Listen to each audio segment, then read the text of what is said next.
د غږیزو کتابونو ګرانو اوریدونکو په سلامونو او نیکو هیلو مو هرکلی کوم. یو ځل بیا مو درته د غږیزو کتابونو په دې برخه کې یو ډیر ارزښتناکه کتاب ټاکلی.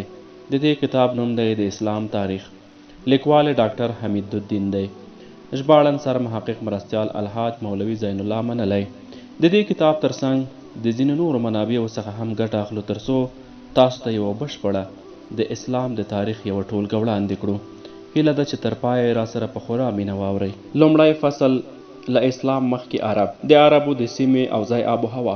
د اسیا په جنوبي لویدیځ کې یو ټاپوګي غوندې سیمه ده چې عرب ورته جزیرة العرب وایي. د دغه ټاپو ختیځ ته د فارس خلیج او عربو بحیره ده، لویدیځ ته یې سور سمندر دی، جنوب ته یې د هند سمندر او شمال ته یې شام پروت دی. څرنګه چې د دې سیمې دریو خواو ته سمندر دی، نو عرب ورته جزیرة العرب وایي.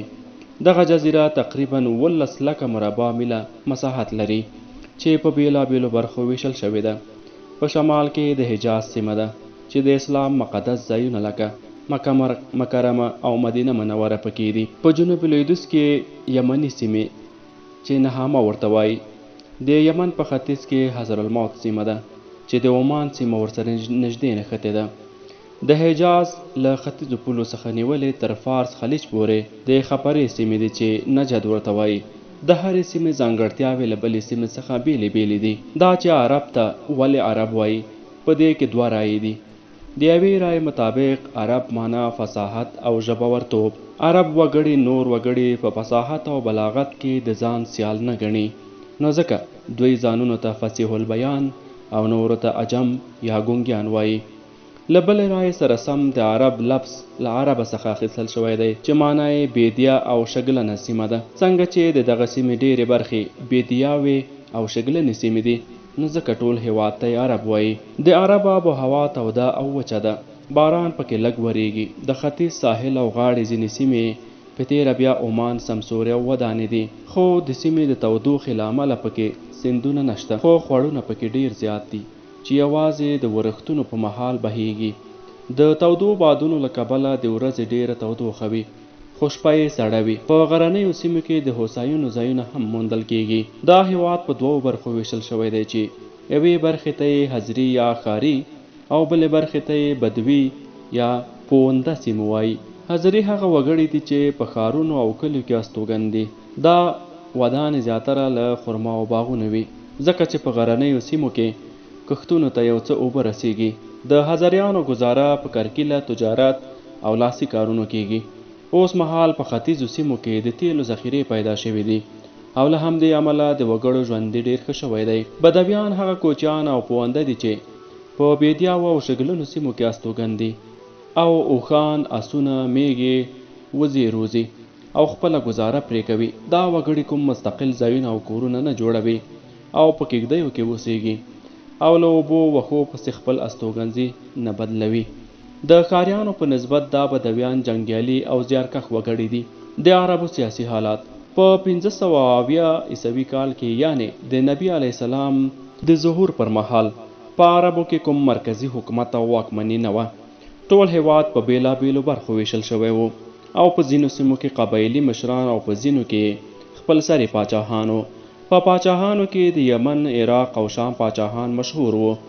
د قبیلو مشران به زیاتره د څو پاچاهانو پلویان وو، یا به یې هم خپل ازادي او خپلواکي ساتله.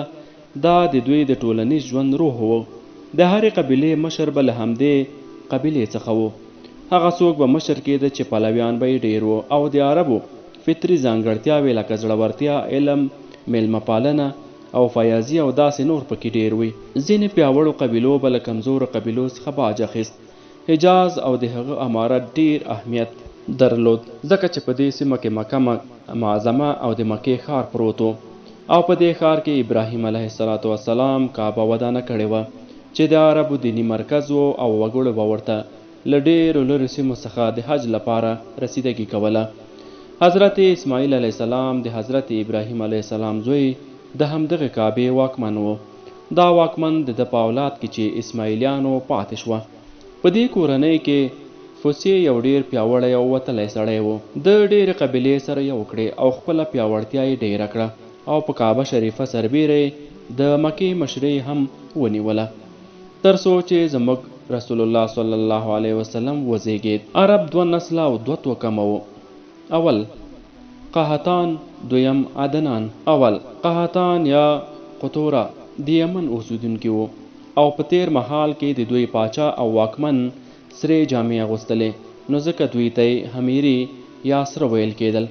اکثره مورخین تر اوسه هم دوی ته یمنیان وایي. او په 2مه عیسوي پیړۍ کې د دوی یوه څانګه چې بني خزاغه ورته وایي د مکې په شاوخوا کې استوګن شول. رسول الله صلی الله علیه وسلم د زیږېدو په مهال دا قبیله د مکې په شاوخوا کې یعنې جوس کې استوګنه وه او د حمیریانو بله څانګه مدینې ته لاړه او هلته په 2 قبیلو اوس خزرج وویشل شول. 3مه څانګه یې عراق او شام ته لاړه چې هغوی هم په 2 برخو بني عدنان او بني کلب وویشل شول. 2 عدنان دا وګړي د ابراهیم علیه السلام د زوی اسماعیل علیه السلام له نسل څخه دي. نو وروسته به په دوی کې یو اوسار سړی چې مزر نومېده، مشرانو د ده اولاده مزري ونوموله. مزریان بیلې بیلې څانګې لکه بني قیس، بني بکر، بني تغلب، بني تمیم او داسې نور چې د حجاز په سیمه کې خپاره شول مربوط کیږي. قریش له دې کبله چې د کعبې شریفې واکمني په لاس کې وه تر ټولو افضل او ښه ګڼل کېدل. له هماغه لومړني مهاله حمیریان او مزریان سره دښمنان وو چې لامل یې د حمیریانو تمدن و چې له همدې امله یې له مزریانو څخه باج اخیسته.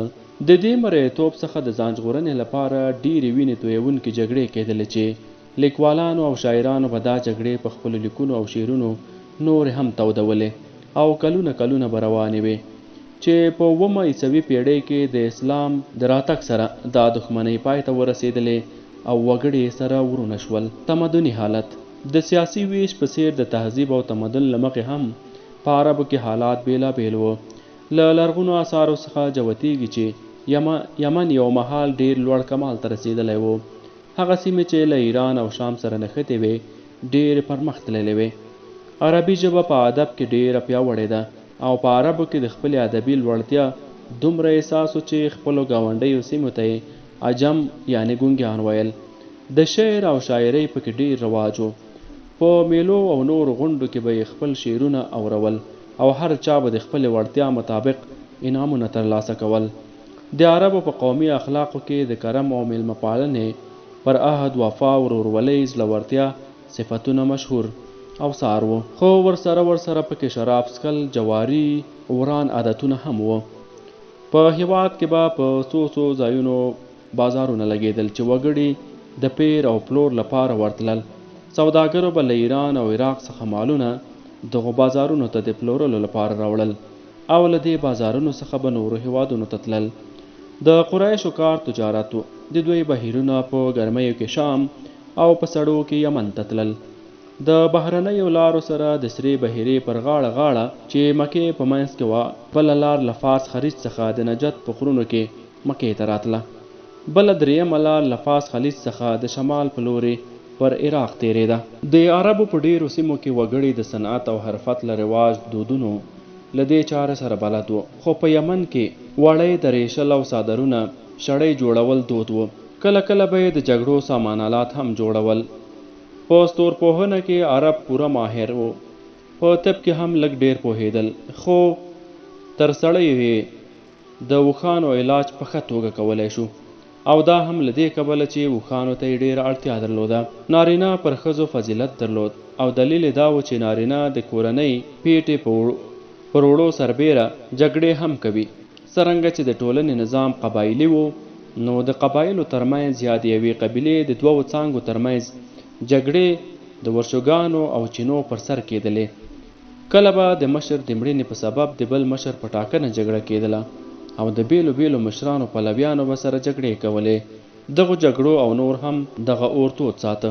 د دې جګړو لړۍ ډېره اوږده وه او ډېر وګړي پکې ووژل شول چې د نارینهو د مرګ په سبب به د ښځو شمېر ډېرېده چې د دوی د ساتلو دنده نارینهو پر غاړه درلوده.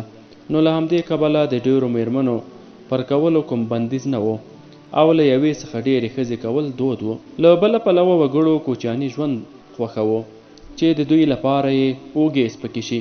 دا قبیح دود په ټول هیواد کې دودونه و. دا دود یوازې په بني تمیم کې و. شتمنو وګړو به له بېوزلو سره مرسته کوله چې کوچنیان د بېوزلۍ له کبله ونه وژني. دوی به لوڼه د بېوزلۍ له امله وژلې او یا به یې ژوندۍ ښخولې.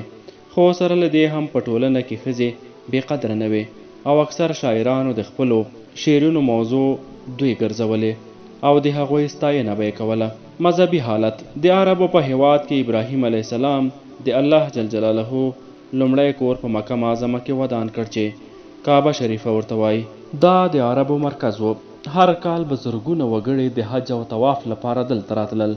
د کعبې د عظمت اندازه له دې څخه ښه لګېږي چې د یمن عیسوي واکمن ابرهه وغوښتل چې د خلکو پام له کعبې څخه خپلې کلیسا ته ورواړوي او کعبه پرېږدي، ځکه چې به په دغسې ټولېدونکو کې مادي ګټې هم وي. او کله چې په دې مقصد کې بریالی نه شو نو د غصې په حالت کې یو ډېر لوی لښکر او ډېر فیلان له ځان سره کړل چې کعبه ړنګه کړي او وګړي مجبور شي چې د یمن د صنعا کلیسا ته مخه کړي. خو الله تعالی جل جلاله د توتکیو لښکر د ابرهه په لښکر باندې مسلط کړ او ټول لښکر او فیلان تباه او برباد شول چې د دې پیښې بیان د قرآن کریم په فیل صورت کې راغلی دی. د رسول الله صلی الله علیه وسلم د ظهور پر مهال که څه هم کعبه د عربو دینی مرکز و، خو عربو د حضرت ابراهیم علیه السلام د توحید پیغام پرېښی و. شرک او بت پرستۍ دې حد ته رسېدلې وه چې کعبه شریفه هم له بتانو څخه ډکه وه چې په دغه بتانو کې لات، عزی، منات او حبل ډېر اوثار وو. د څو روایتونو له مخې چې دوی هم په یو بت باندې د الله نوم ایښی و چې هغه به د ټولو بتانو څخه لوړ ګڼل کېده. مؤمنو به دا بت پر ټولو د پاسه او ډېر قوت او قدرت خاوند ګاڼه. دا وګړي له یو پلوه پر خدای قایلو خو د قیامت او جزا او سزا او نبوت څخه منکر وو. ځینې وګړي داسې هم وو چې بتانې خدایان نه ګڼل بلکې خدای ته د رسېدو ذریعه یې بلله. او ځینو لا بیخي خدای نه مانه. ځینو د لمر سپوږمۍ او ستورو عبادت کوو. او هم پرستی هم ډیره دود وه. ځینې وګړي له ارواح چې جن ورته وایي هم ډارېدل او دا یې د هرې بدمرغۍ او کړاو علتونه بلل. له دغو څخه د ځان ژغورنې لپاره به یې ګناهونو څخه تعویضونه او نورې ټوټکې اخیستلې. اگر که په عربو کې بودایي دین هم و، یهودیت او نصرانیت هم و، خو د دغې اصلي صورت داسې مسخه شوی و چې د دین او بېدینۍ ترمنځ توپیر پکې ورک شوی و. توحید د حق دین اصل دی چې په دوی کې د توحید نوم نښان هم نه و. عیسویت په تسلیت یا درېګونې عقیده کې ورک شوی و. یهودیت هم د موسی علیه السلام ورښودلې لار پرېښې وه او د سودخورۍ خپل کار ګرځېدلی و. ایرانیان په یزدان او مرهن قایل و. هندوستان ټول د کفر او بت پرستۍ زانګو وه. دا وګړي له عربو څخه هم ډېر بې لارې او له دین څخه لرې وو. لنډه دا چې ټوله نړۍ په ګمراهۍ کې ډوبه وه.